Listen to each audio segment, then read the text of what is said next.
Welcome to another game from the 2013 British Championships, and I've skipped the other two boards on the top four, which Howell and Hebden both won, and I'm going to go down to board 4, I've decided, for this game between Matthew Wadsworth and Stephen Gordon. Now Stephen Gordon I went to the same school as, and know him, and he's a very nice guy, and I was hoping he would win the event after the heartbreak of Waiman Land, where he lost the playoff with Gawain Jones, and he was a queen up in one game and lost, which is rather shockingly embarrassing, but under the pressure these things can happen. His opponent is about 13 years old and is already 21 36 feet in, well over 200 ECF, and don't be surprised if he is GM by the time he's 18, maybe even 16. So let's get to see this game then.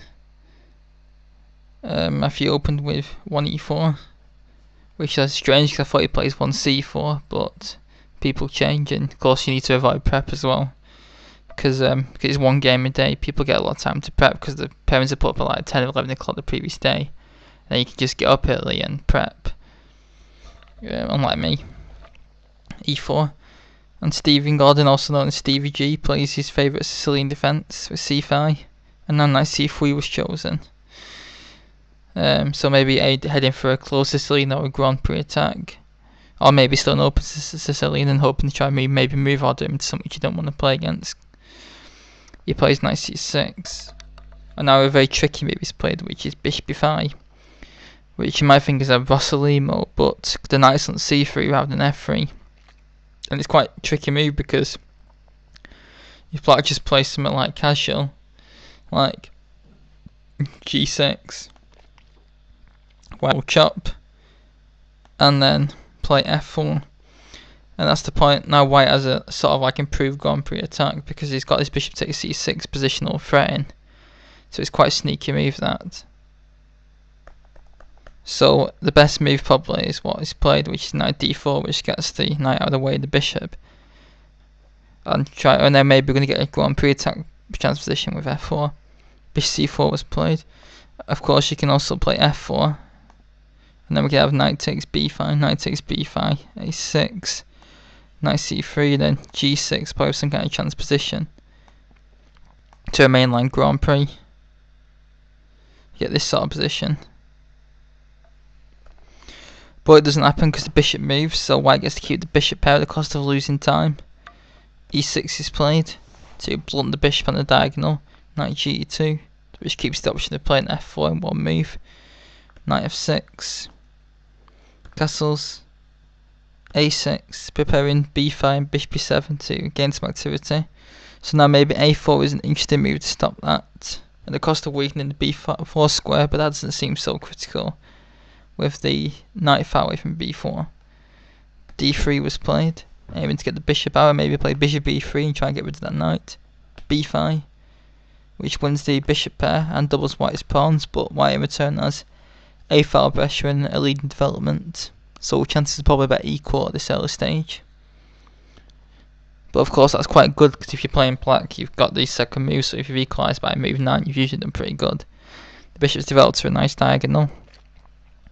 e5 is played, very committal move, which weakens some squares like d5 and f5, but also gains space, maybe gets clamps down on d6, maybe there's potential for knight e4 to d6 winning the dark square bishop.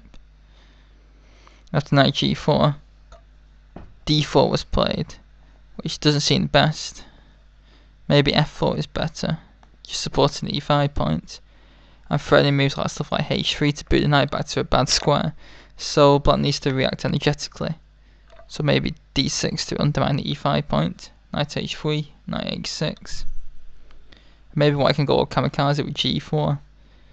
No, actually that's terrible because queen h4 is very strong for Black, so White can't go kamikaze.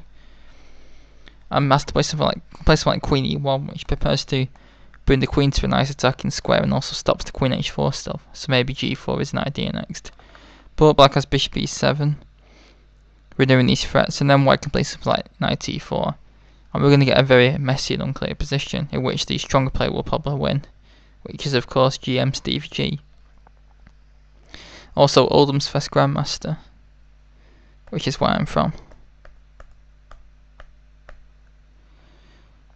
D4 was played. So it seems a bit like premature, in my opinion. Queen c7, a typical Sicilian move, and discouraging d5 ideas because e5 is then hanging by 2 pieces. Knight f4 was played, which I think seems to drop a pawn. I think maybe better was to protect this pawn with a bishop. And then black can play stuff like rook c8. Then maybe kick the knight back. Then we can flick this in. Wave takes. This seems good for black. And if knight takes, then we win a pawn. For inadequate compensation, perhaps, because if queen e2, though we are forced to f6. Then we can maybe force more weaknesses with this forcing g6 and then queen back. So this might be quite dangerous, but I think it should be quite easy to defend, especially for Stephen Gordon, who's a very solid player and always has been. He's also quite good at winning games as well.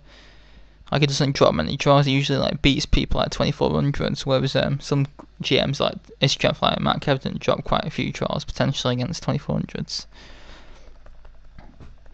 But knight f4 was played. Now we have a tactical sequence where the pawn d4 is taken, which undermines e5. But of course, the point is white's last move on cause an attack on the g4 knight. But now if queen takes g4 is played, we have d takes c3, and now the e5 pawn is hanging, and it's very difficult for white to do anything. If b takes c3, we play queen takes c3, which forks the rook and pawn. I have to say bishop moves to protect the rook, we take this pawn. Although black's king's in the centre, there's nowhere near enough compensation for 2 pawns in this position, just enough for 1, because even more black's got bishop pair in open position. And if the dc3, if white plays something like this, then just take this pawn. And bishop f4, just queen e4. Because knight takes g7 is not good because of just moving the king actually. And now bishop takes g7, stuff his friend potentially. And there's queen takes g2 potentially, it's just very nasty.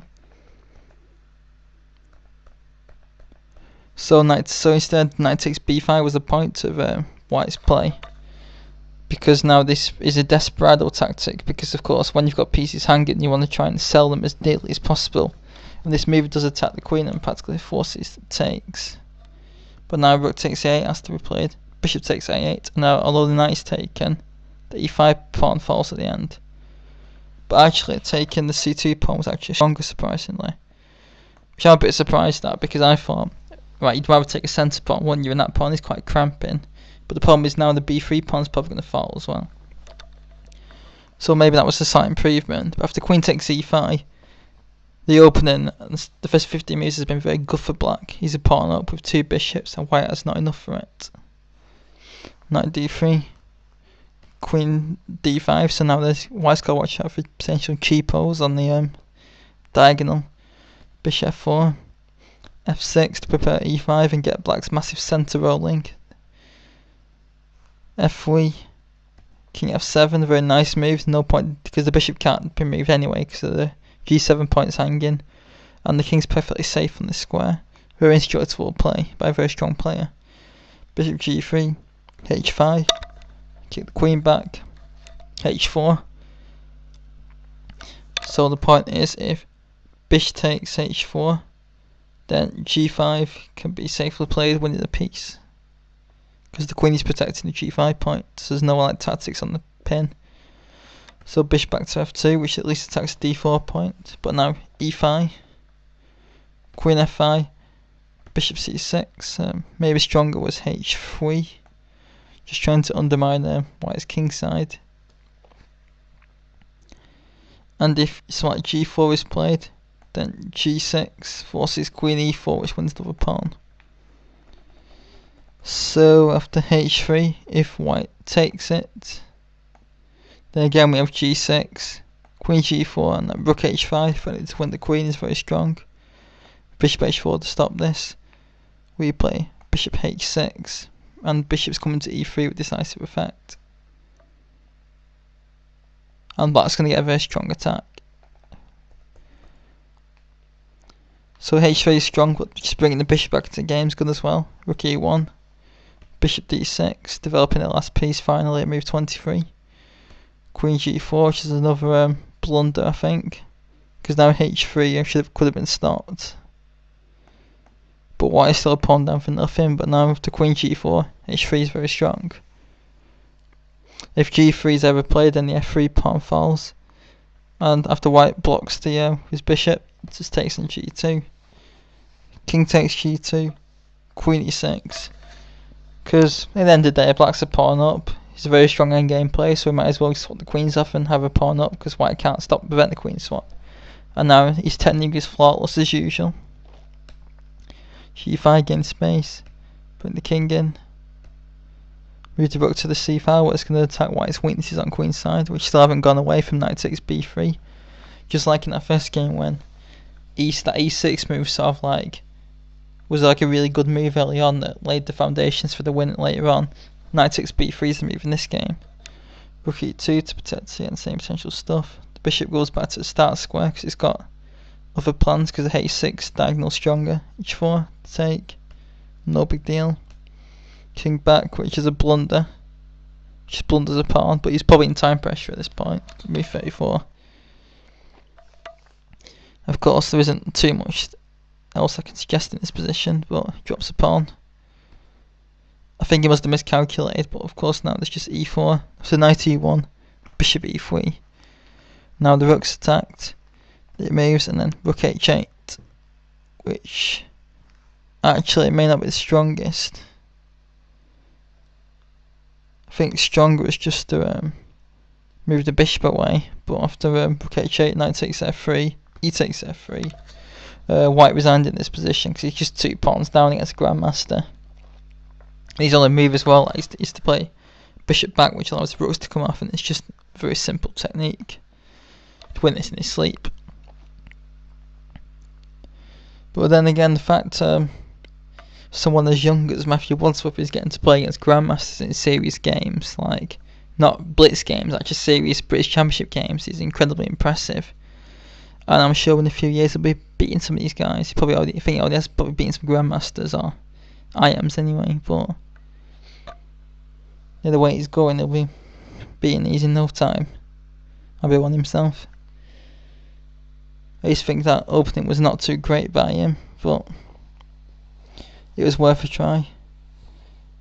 And it was an interesting game anyway, and very instructive, and a nice efficient display on Stephen's quest to win the 2013 British Championships.